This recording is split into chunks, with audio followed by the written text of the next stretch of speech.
Welcome to Blind Level Tech. I'm Jonathan Price. I'm Evan Starnes.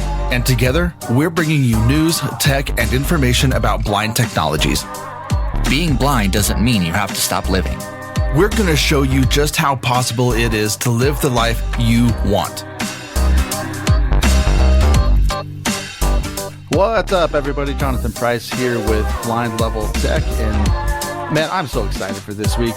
My name is Jonathan Price, and this is your techie co-host, Evan Starnes. What's up, Evan? How you doing? I'm doing pretty good, and I'm actually really excited for this week's episode as well. Yeah, before we get into it, how was your week? How's your week been? My week's been pretty average and kind of an uneventful week. I've got a couple of weeks left of classes, so I've been kind of just going through all those. Well, I only have 2 classes, but, going through them nevertheless. And as far as work, I mean, we got some people that I got a couple people to get some new mics, so quality improvements on that end, which is really good. Yeah, we've had a lot of tech issues in the studio this week. Our internet was down for a full day. Our phone systems are still bugging the crap out of us. Yeah, It's just been it feels like this week has been just a roller coaster of you name it that could happen, and it's happened. So yeah, it was interesting. I went in on Tuesday and we basically didn't have internet the entire day, and we were trying to figure out how to do stuff from our phones and trying to respond to emails, and it was an interesting time. Technology is awesome except when you need it, and it doesn't work. Yeah. It's awesome until it isn't. Well, this week we are joined by the one and only Joe Weber of Be My Eyes. This dude is a freaking awesome person. He is not only a friend of mine, but a friend of the show's. He's a friend of our company at AINC. And Joe, I am so thankful to have you on, man. How you doing? I'm doing great, Jonathan and Evan. Thanks for having me. Absolutely. Yeah, absolutely, man. So before we get into it, tell us a little bit about yourself, a little bit about Be My Eyes, and just some general overview, and then we'll kind of dive into the rest of our questions. Yeah, absolutely. So again, my name is Joe. I work for Be My Eyes. I've been with the company for about 3.5 years now. And we've been around as an organization since about 2015. So I am fully sighted myself. And as we get into, I work on the business side, and I joined the company really when we were taking that big leap from a great app that was used all around the globe to really building a business, and most importantly for our community, building the number of companies that now offer support through Be My Eyes. So that's my job full time. I'm from St. Louis originally, currently living in Denver. So that's how I got hooked up with Jonathan here a few months ago, and had some great conversations with Penn and the rest of the AINC network. So looking forward to chatting a little bit more today about our app, and really most importantly, I'm looking forward to hearing from Evan, and as someone who hopefully used the app in the past, and just have a conversation about what's new on the platform and what people can expect coming here in the future. That sounds great. I'm a user of Be My Eyes, as obviously, and I found it to be an incredibly useful app for honestly just anytime I need eyes. Like the name is definitely very fitting, and I found it very easy to get a volunteer in like literally 30 seconds. I mean, it's come a long way, because I first tested out the app a few years ago, and it took a couple minutes to get somebody. And now it's like you hit call a volunteer, you get this nice little pleasant ringtone in the background, and then like 30 seconds later, you get a very competent and very good volunteer. And I've had an excellent experience. So I'm really glad to hear that. And yeah, so great lead in for those of you listening who don't know. Be My Eyes, free mobile app. You can get it on any iOS or Google device, so Android device. All you have to do is put in your email, confirm that email on your email address, and then you can immediately connect to one of our now 6.5 million sighted volunteers who offer support through the app, as well as almost 30 companies. And as I'll get into, this product is still in beta, but earlier this year, we launched a pretty exciting partnership with OpenAI, the OpenAI, and their new ChatGPT 4, specifically to have an image to text AI functionality in Be My Eyes. So we'll get into that. But more simply, right now for immediate use, the way it works is all Be My Eyes does is we take in your email and your name. We ask what language or languages you'd like to speak on the app. And then there's basically these two big buttons on your screen. One says call a volunteer, one says specialized help. If you click that call a volunteer button, usually now, like Evan said, in about 10 seconds, a total stranger, probably someone probably in your same time zone, especially if you're in the United States making a call, will answer it. That individual will see through the rear-facing camera of the user, the blind low vision user's phone, and connects through a one-way video, two-way audio connection. And from there, you're basically just pointing your phone and having a conversation with that person and just say, hey, what am I looking at? I need help with checking this expiration date on this gallon of milk, or I'm just looking for this outlet so I plug in my TV. My router isn't working. So it's my blue shirt or my black shirt. The use cases are pretty endless. And we were actually started in Denmark, founded in Denmark. Our founder, Hans, who's still on leading the company, came up with the idea.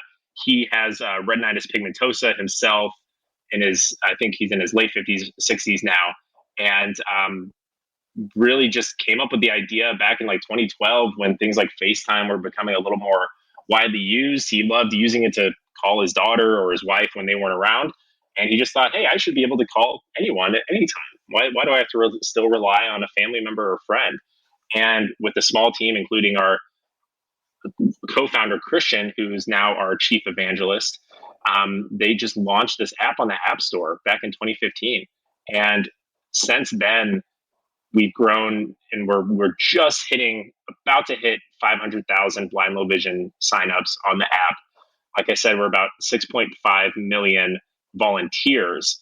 And I mean, we're about a 18-person company right now. So all of that growth, frankly, has happened through social media, word of mouth, and more than anything, volunteers who just share their experience helping people. And since then, it's grown to be a worldwide app and community.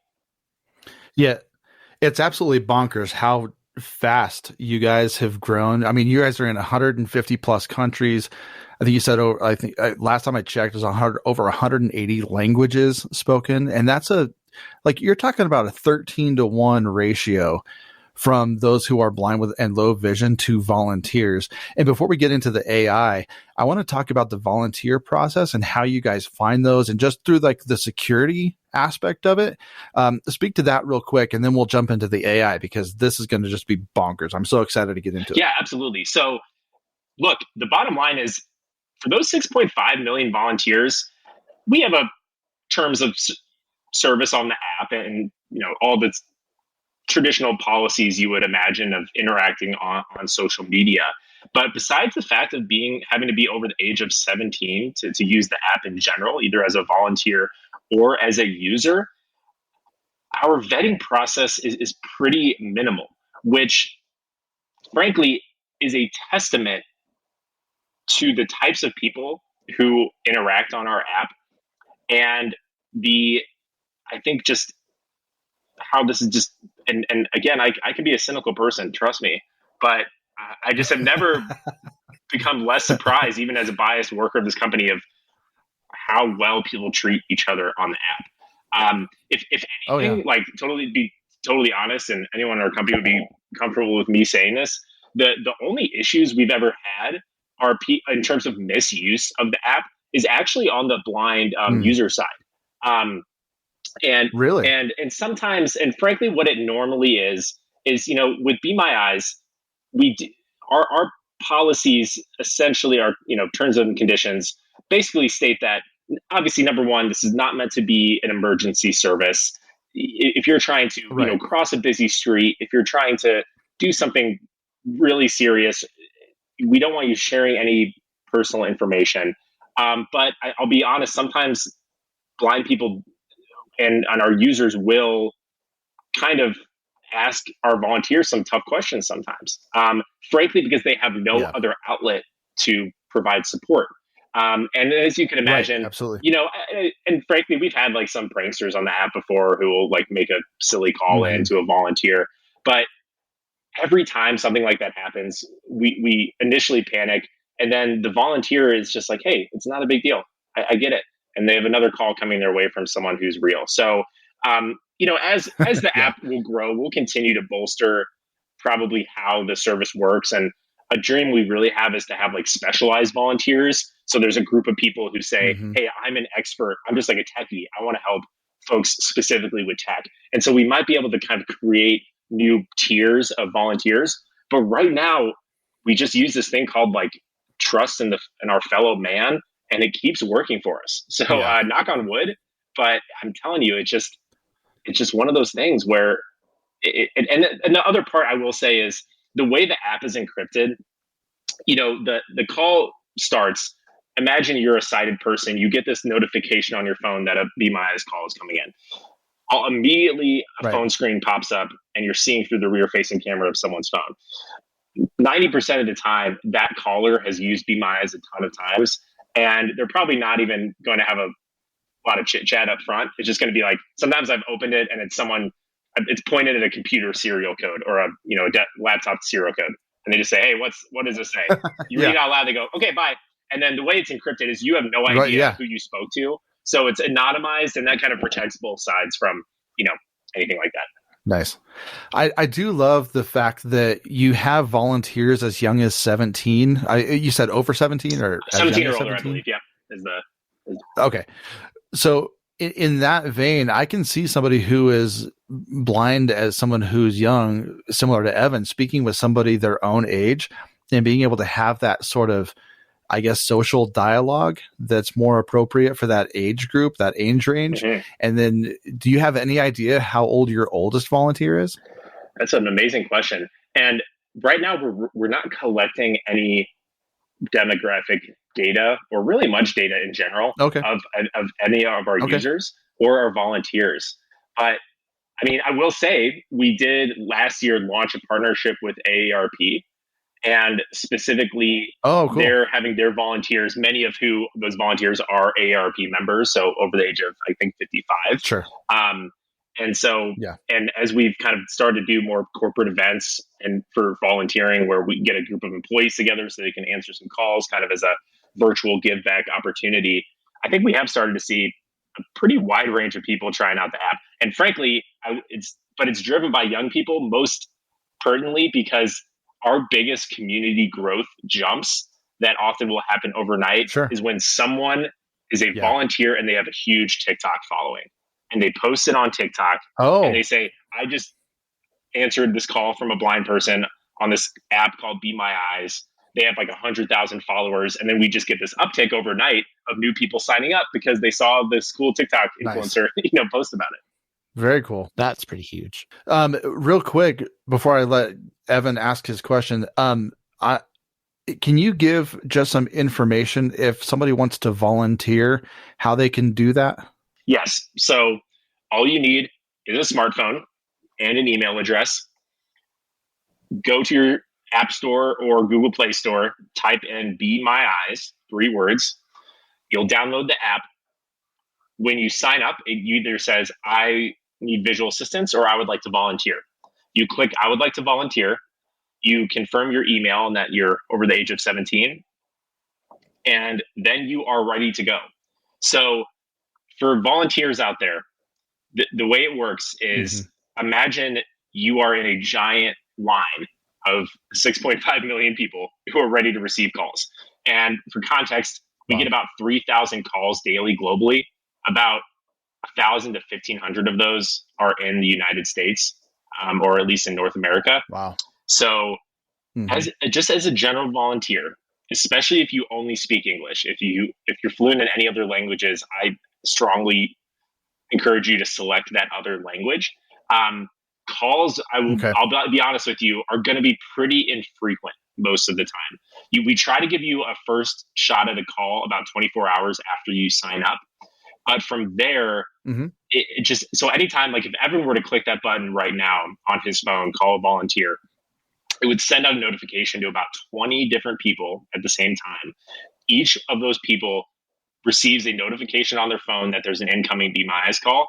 And then it's a race for the first person to click that button and accept. So, we've had users where our volunteers will post on our Facebook page or something and just say, man, I've been a volunteer for 3 months and I finally got the first call. Like I finally got it. Or I was in a meeting and I was so bummed that I didn't pick it up in time. So we're trying to find new ways. And I will say, shameless plug, if your company is interested, we do kind of corporate volunteering events where you pay a small fee, and then we guarantee that your team will definitely receive a call on a given day. So just something to consider. Shameless plug for that side of the business. But so it's just totally randomized. And again, but if you speak Spanish or another language, your likelihood of getting a call is going to be a little higher just because there's a smaller pool of volunteers ready to take that call. Yeah, and you can find all that information at BeMyEyes.com if you want any more information about Be My Eyes. Evan, I'm going to throw this over to you because you've been chomping at the bit to talk about AI. So I release you Kraken of the deep. Go for the AI stuff. I have come. Okay, I got you.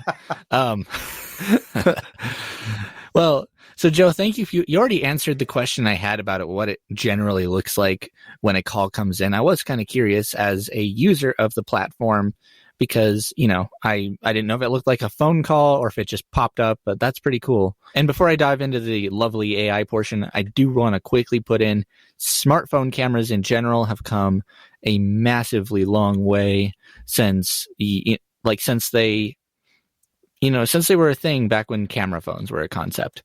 And it's gotten to the point where I can actually go into a hotel or whatever, and usually they have those really lovely and accessible digital thermostats on the wall, and I could have somebody read that to me and help me set it up and put it on the right mode so I'm not freezing or sweating.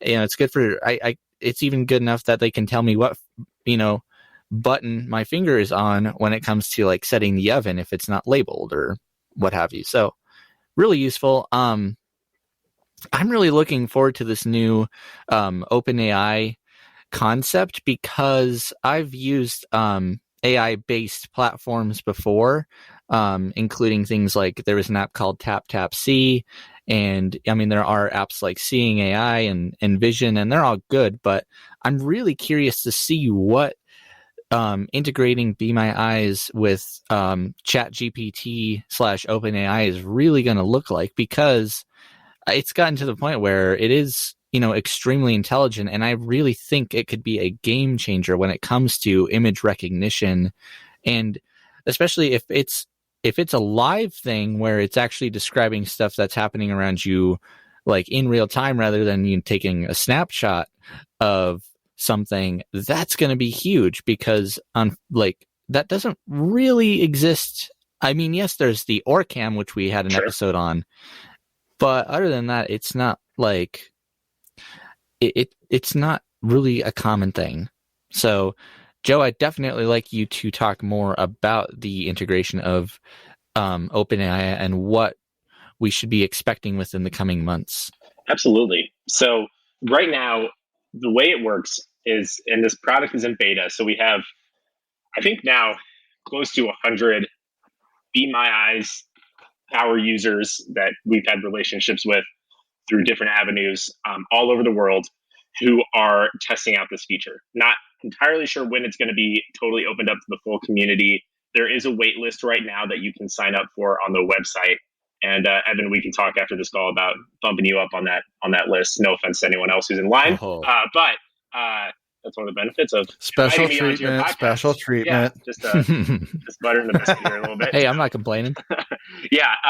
So here's how it's going to currently work, and how it does currently work. I have it on my phone right now, and I play with it all the time.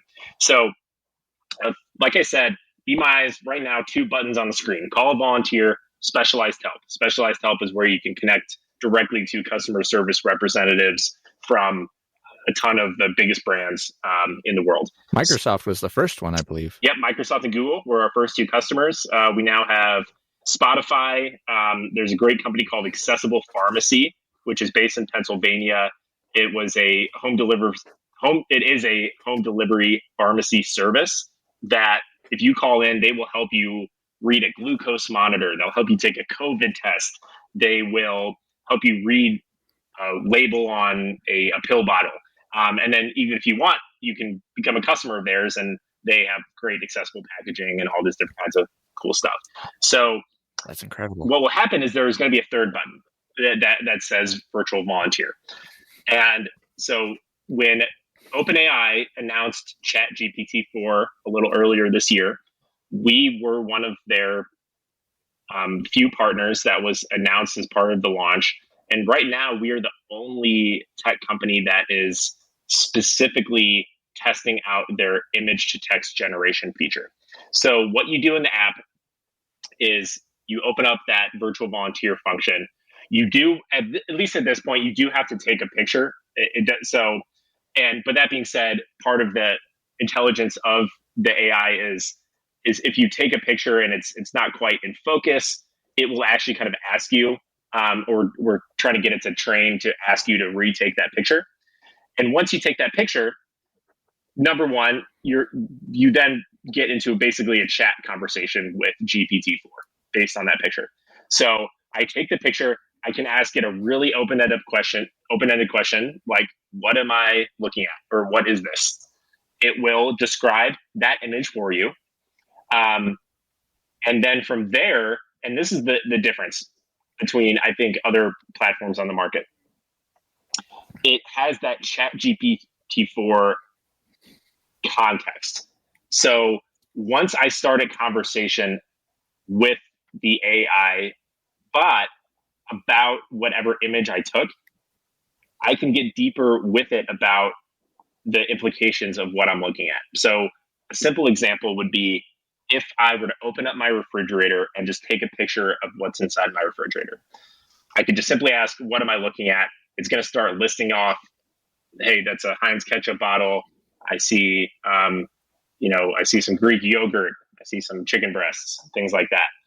What I can do then through that text conversation with the AI chatbot is start to ask it, okay, what could I make with these ingredients in this refrigerator? That's cool. Wow. Or I could, and just think about if you ever played with ChatGPT on your computer or on your phone before, you can just kind of start having a conversation like it's a real person.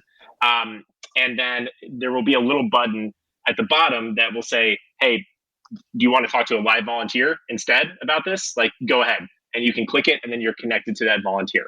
And then hopefully, eventually what will happen is we can start deploying this feature for our customers, the brands on the app. So I could be, let's say, like Spotify, one of our customers, I could be working through the AI feature, maybe trying to, let's say, build a playlist or something like that, or just see what's on my screen.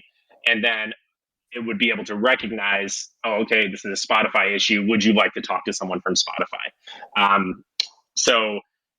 But the bottom line is, it's just like with the regular Be My Eyes app. You can take a picture of anything, and then from there, you're just having a conversation with actual intelligent context about what's going on in front of you. So if you could ask it, hey, if I want to find where's my nearest grocery store if I want to re-up, or can you, connect me to Instacart or something like that?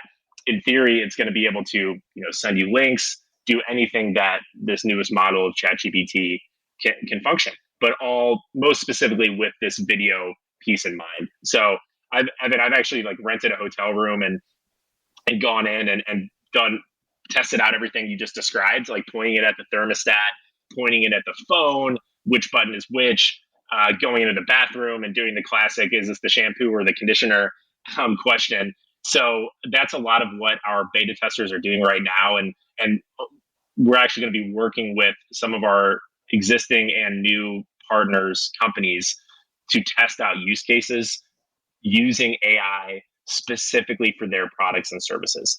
But at the end of the day, the most important part of this is now through Be My Eyes, you don't have to rely on any human being to receive support. And I mean, in my opinion, I think that is reaching a nexus of true independence. And it's the piece that our community is most excited about. That's amazing. I'm actually really excited about that. Especially because you specifically mentioned things like the thermostat and the shampoo and conditioner in the hotel. That's common. I'm telling you. What is this thing on the sheets? Oh yeah. Did they leave a all chocolate under my pillow? Oh man. Well, okay. So Joe, I are you talking like the AI is actually built into now, or will be built into the BMI Eyes platform, or is this technically third party where it's going to send you out to a browser, or for clarification, this is housed inside the app? Yes, this is all happening inside the Be My Eyes app.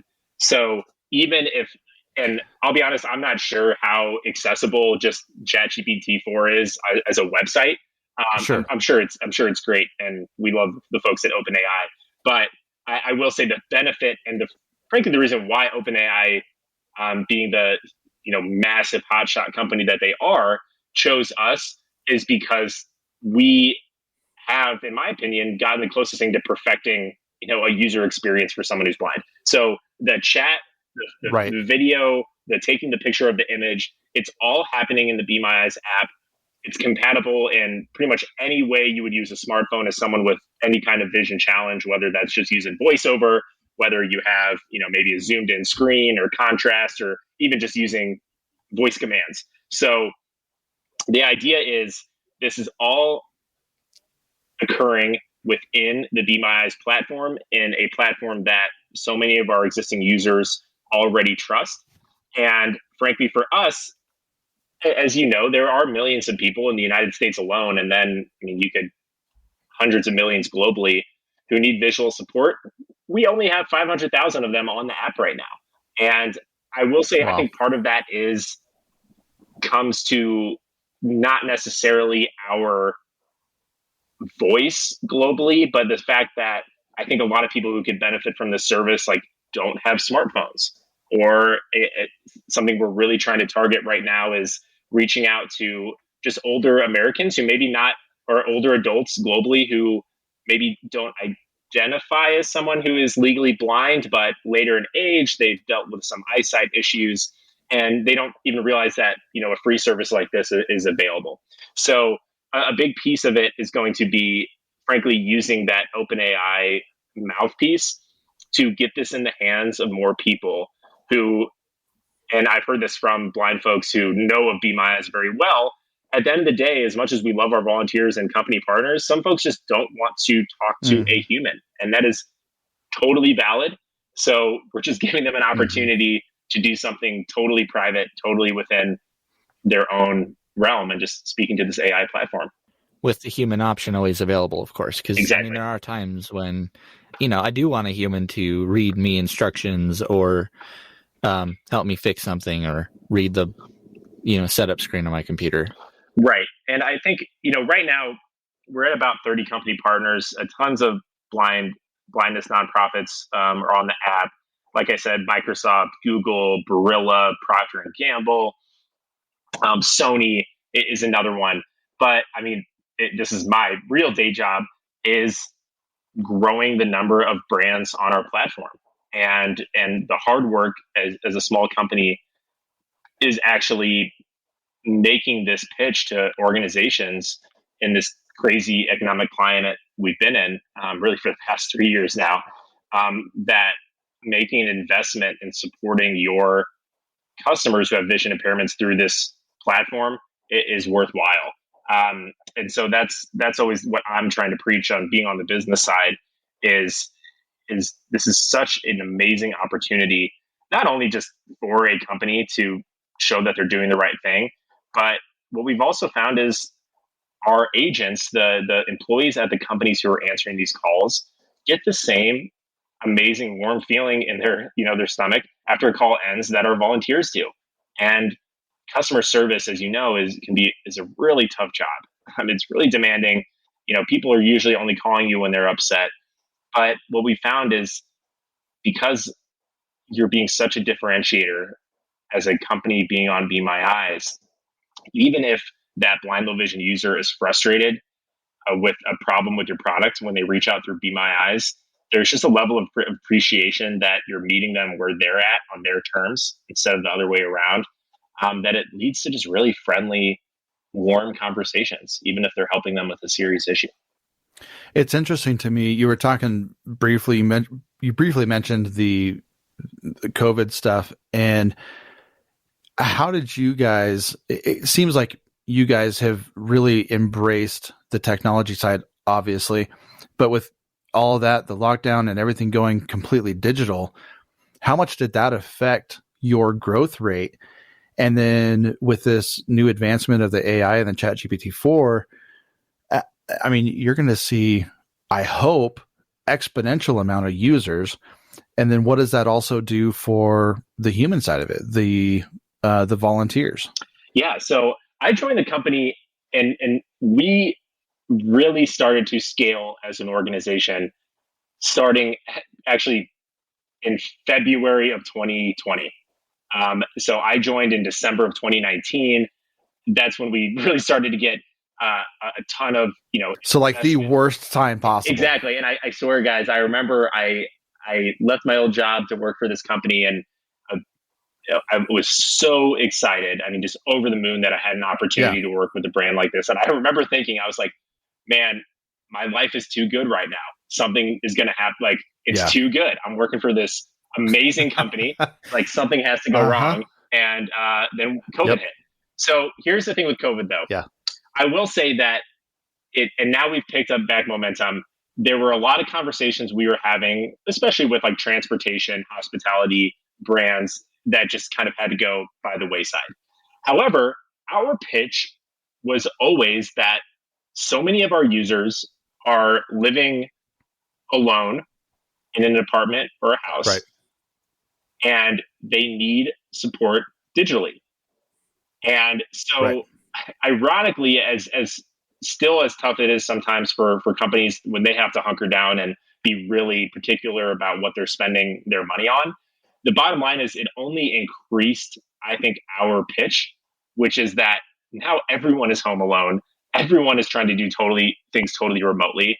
It forced companies from every industry to stop talking about going totally digital and forcing them to go totally digital, like they had no choice. And I think if you asked any startup that survived the initial pandemic, it made us lean and efficient and really, I think, effective in how we spend our resources. So through that, it led to so many cool partnerships and opportunities that was just helping people deal with isolation. And all of a sudden, it wasn't just folks living with blindness that were dealing with isolation. It was you and me. It was everyone.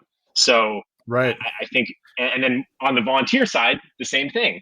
Hey, I used to volunteer at a local shelter, or I used to go out to the YMCA and do this.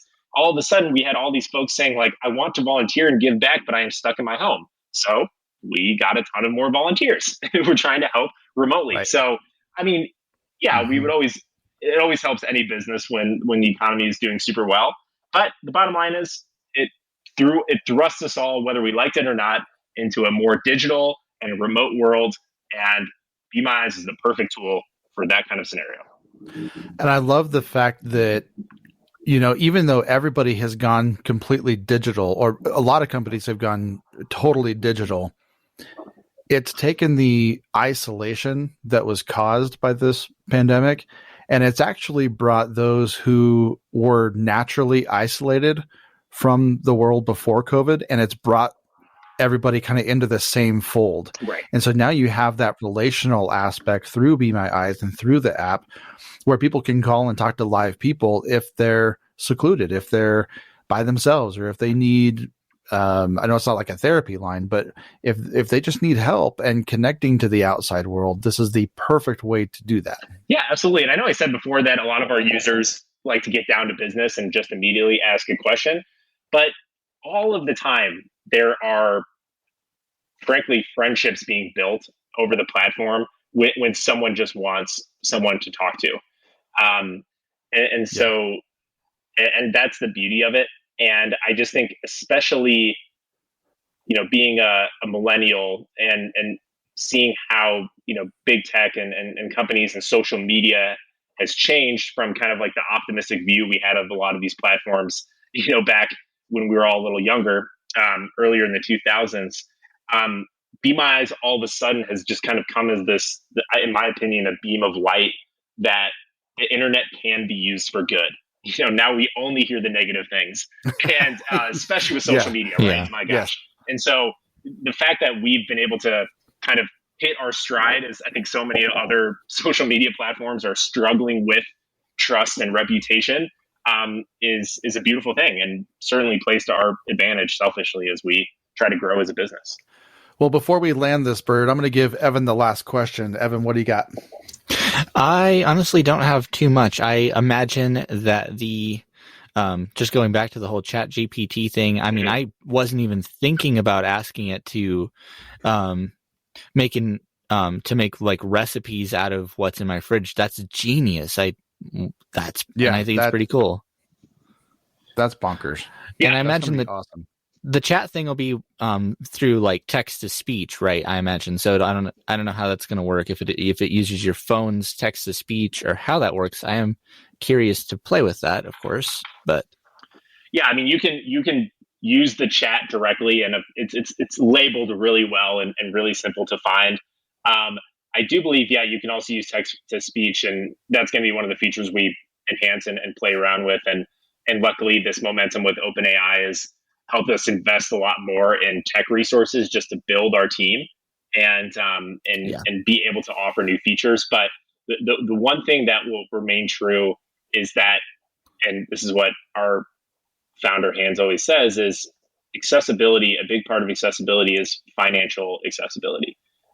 Be My Eyes is entirely free to use, and we want to keep it that way. Wow. So, and it's only going to have the impact that we want it to have if this is a service that's ubiquitous and not barriered by, a cost per minute or something like that. So right. That's the exciting part. But with the AI feature, I mean, again, once that conversation starts with that AI chatbot, you can take it wherever you want. I mean, you could even change the subject. It could be talking to you about the refrigerator, and then you could ask it about, I don't know, what's on TV tonight, or like what are some restaurants in my area, because I'm in a hotel and I'm out of town. Like you can just take it in any direction, and so that's a piece of it too. Is just feeling like you have the freedom to have a conversation without actually speaking to a human being. But that button is always there if you want to connect to a volunteer. Absolutely. I think it would be cool one day when it's like a live video thing, especially when it comes to non-audio described content on TV, to just be able to point my phone at the TV and have it describe what's on my TV. That would be incredible. Yeah, and as you see, I mean, I think Facebook just came out with its kind of first version of something like that, especially for like cropping photos. It's a race right now for everyone trying to find the most efficient solution. So we are just very grateful of OpenAI for bringing us on board and putting us under their massive and growing wings, and being part of the conversation on the forefront as opposed to an afterthought. And I think that's why they wanted to work with us, is because we had actually established goodwill with a global community of folks who need help. And from their perspective, they're trying to make this a force for good. And we're a great partner to help make that happen. Indeed. Well, and it's also not too far-fetched to think that in the future, you could be using not only the human aspect, the chat GPT aspect, OpenAI aspect, but also, GPS functionality where you have now like LiDAR, and you have all these things that the phones can do now that technology companies such as Be My Eyes and Microsoft and Google and Apple and all these companies who are creating these avenues and platforms for those with low vision and really any disability or any ability that they may have, to use something that is so unique to them in a way that makes their lives even more enjoyable, which I love. I absolutely love it. And it's giving them the autonomy, and I can't wait to see what the future holds for not only Be My Eyes, but for technology, accessible technology. in that aspect. Joe, as we close this out, what are some final thoughts you'd like our listeners to make sure that they are aware of, and any other final thoughts? Try out the app, download it, give it a shot. Every person who is signed up as a volunteer on Be My Eyes wants to help. And like I said, because we send out every call to multiple volunteers at the same time, you're never interrupting someone. If that call is connected, that individual can help you. And guess what? If for some reason they can't, you hang up and you call again. And in 10 seconds, another person picks up the phone and you're ready to get support. And then, hey, the great part is there's only, I know we have millions of volunteers and hundreds of thousands of users, but there's only like 15, 18 of us right now at the company. We're kind of growing right now, so I'm not sure what the number is. But the bottom line is we're easy to get a hold of. And the cool part is Hans, our founder, still is on the front lines of our customer support tickets. So he pretty much sees every issue, every complaint, everything that comes through Be My Eyes. So just know that you have a lot of open ears who are ready to hear what you think. And we're really easy to get a hold of. And that'll actually, through the app, you'll have an easy tool to be able to reach out through email or just through the app for support. So my encouragement for anyone who's curious, give us a try and let us know what you think. Evan, any final thoughts from you? No, but I've been a user of the app, and I will say I was very nervous the first time making that call because, you don't know exactly who you're going to get, but you get used to it after 2 or 3 calls, and then you really do start to realize the usefulness of the service and, how independent it makes you. And I believe that this Chat GPT and integration of it is just a big win for the blind community as a whole too. So really looking forward to seeing where this goes. Yeah, when you get a call, someone might be like, you get a call, you make a call as a blind person, and when it's answered, that person might be like, oh my gosh, hi, they're excited because it's probably the first call they've gotten before.